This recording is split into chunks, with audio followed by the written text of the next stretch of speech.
Sunod, mga kababayan. Ano yan, Kent? Eto tayo. Kay Harry Roque at kay Saldico.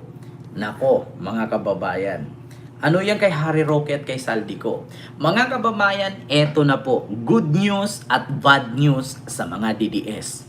Si PBBM po ay nag-order na aristuhin at pauwiin na si Saldico at si Harry Roque sa Pilipinas. Nako po. Pakinggan nyo ha, mga kababayan. Diyos mio marimar. Patay kayo dyan. PBBM orders repatriation of Saldico from Portugal.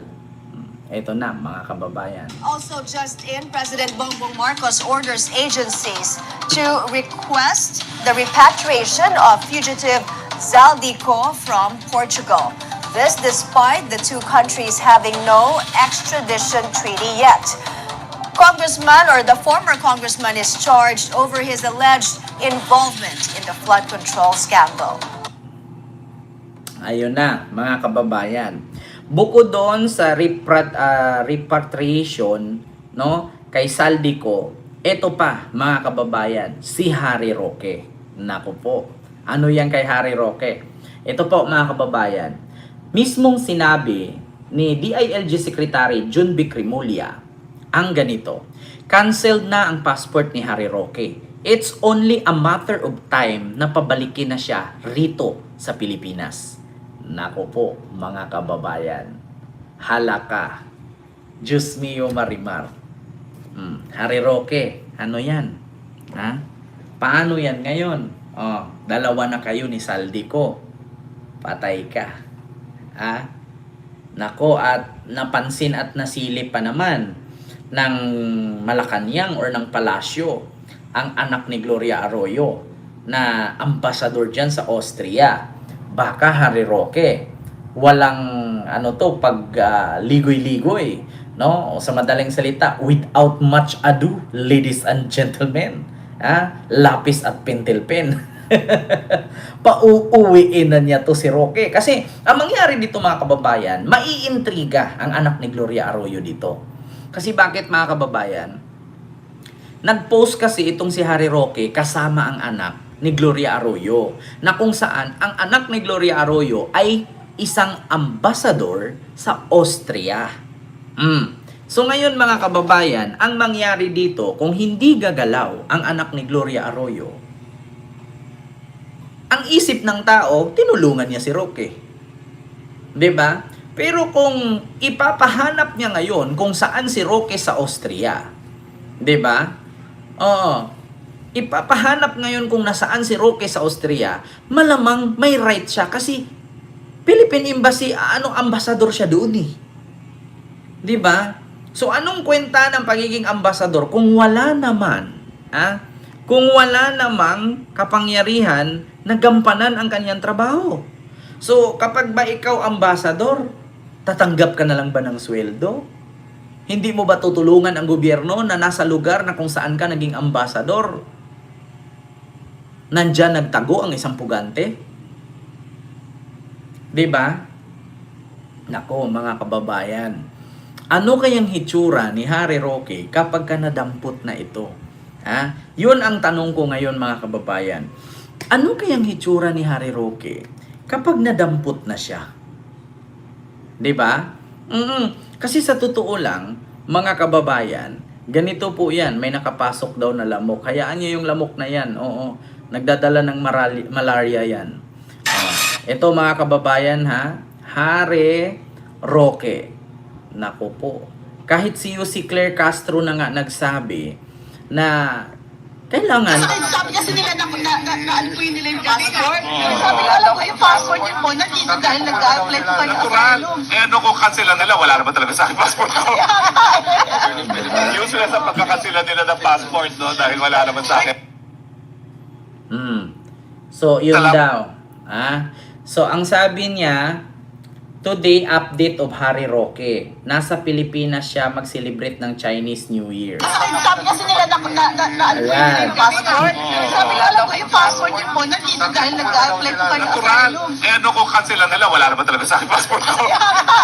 Yan ang sabi niya. Sinungaling, di Pagkakasila nila ba? ng passport, no? Dahil wala naman sa akin. Oh. Tapos ngayon, sabi niya, natural, cancel na ang passport ni Harry Roque. So, it's only a matter of time na pabalikin siya rito sa Pilipinas. Salamat na rin sa inyo. Nakalimutan na ako ng Pilipinas. 1 taon na 3 buwan na akong wala sa Pilipinas. Ngayon, naalala nila, buhay pa si Harry Roque. Sabi kasi nila na ano po Diba? Ngayon, naalala daw na buhay pa si Harry Roque. So, sa madaling salita, mag-Chinese New Year siya sa Pilipinas. Nako po, mga kababayan, eto na. Kansilado na ang passport. So, sa madaling salita, ayan, pwedeng accessor of crimes ang ambassador ng Austria kung tinulungan niya si Harry Roque. Mamiel, hello po at sa Serisa Force. Ang problema lang kasi mga kababayan, kaya nakakaladkad ang pangalan ng anak ni Gloria Arroyo kasi itong Harry Roque nag-post. Pinost kasi yung picture nila dalawa ni Loli. So kung ako kay Loli, kung matagal na yung picture na yun, bakit kailangan mong i-post? Para saan? Para ba masira ako? Kasi sa totoo lang mga kababayan, sinabi nga nila na matagal na daw yung picture ni Loli at ni Harry Roque. So bakit kailangan i-post? Na kung saan kasagsagan na si Harry Roque ay pugnative o pugante. So, anong mangyayari doon? Kung hindi man siya tinulungan ng anak ni Gloria Arroyo, so ano ang gusto ni Harry Roqueng mangyari? Sisirain ba niya ang pangalan or nagpasikat siya na kaibigan niya? Madadamay dito yung anak ni Gloria or ni GMA. Kasi bakit? Bakit siya mag-post ng ganyang picture? Alam nyo naman, di ba? Mga kababayan na ang mata ng tao, hindi natin maiwasan na manghusga agad. Kahit sabihin natin matagal na yung picture na yon, pumunta daw si Roque sa embassy, sabi ni Ma'am Lily Tonini. Kahit sabihin natin matagal na yung picture na yon, bakit kailangan mong i-post? Para saan? Nagyabang ka na kaibigan mo, yung ambassador or ambassadress, or nagpakita ka ng paraan para madamay ang ambassadress? Ganun ba?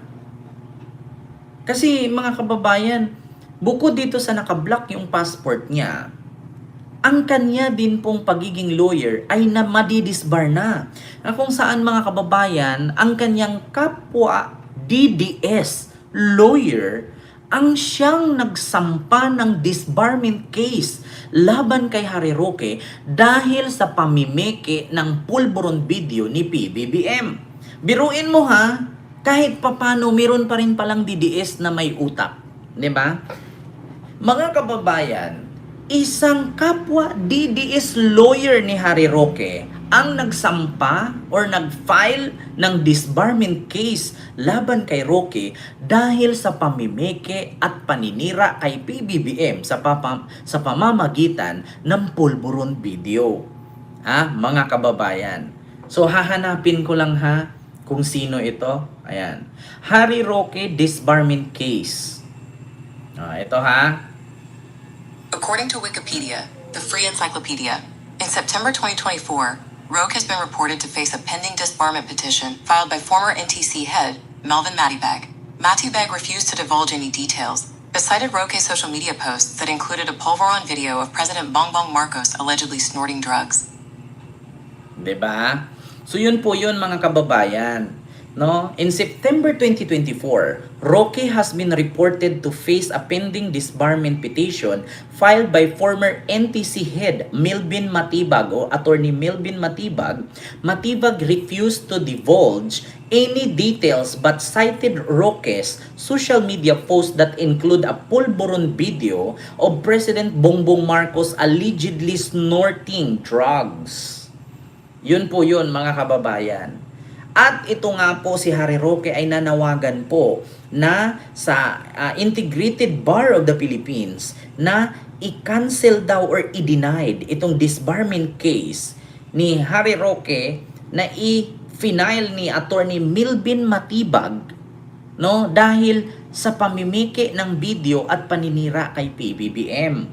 So ngayon mga kababayan, block na yung passport mo, hindi ka na abogado, makukulong ka pa. Tapos kinamuhian ka ng mga DDS at itinanggi ka nga nilang kaibigan like Panelo at like Digong, sinipa na din siya. At sabi nga ni Kopman, instead na nandito si Roque at manggugulo sa kaso ni Digong, umuwi na lang siya at harapin niya ang kaso niya sa Pilipinas. Yan ang sabi ni Kopman. Nako po mga kababayan, kita nyo naman, di ba? So yun po ang katotohanan, mga kababayan. Karma is real. 'Di ba? Hindi aspalto ang solusyon diyan sa ilong. Ngungo acetylen 'yan. Diyan tatangos ilong niya. 'Di ba? Kaya sa totoo lang mga kababayan, ayan ang kaparusahan ni Harry Roque. Karma na 'yan, mga kababayan. Karma na ni Harry Roque 'yan. Tignan ninyo. Kaya bang-yabang mo noon, nagsisinungaling ka pa. Tapos ngayon, ano nangyari? Andyan. Makukulong ka na. Madidisbar ka pa. Nako po. So, yun lang, mga kababayan. Yung ating live sa mga oras na ito. Pag-alagala sa ibang bansa, walang passport. Diba? Nasaan ang paninindigan? Baka gayahin pa ng iba yan. Kaya nga Ma'am ay malay ko, diba? Gagayahin pa yan ng ibang politician. Kung si Harry Roque nga, diba? Walang passport, pag-alagala. Oo, tapos mayabang. Ma'am Silpa Glory, Miguel of shoutout po. Gagayahin ng iba. Kaya nga, ang tanging gawin ng government dito or Philippine government, sugpuin yung mga ganyan. Kasi baka magaya pa ng iba para hindi pa marisan. Diba? Vince Del Santos, ilo po, and Kinanay Minda.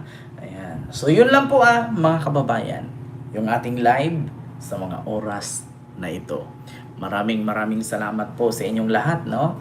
At alas 10:30 na. So maraming salamat.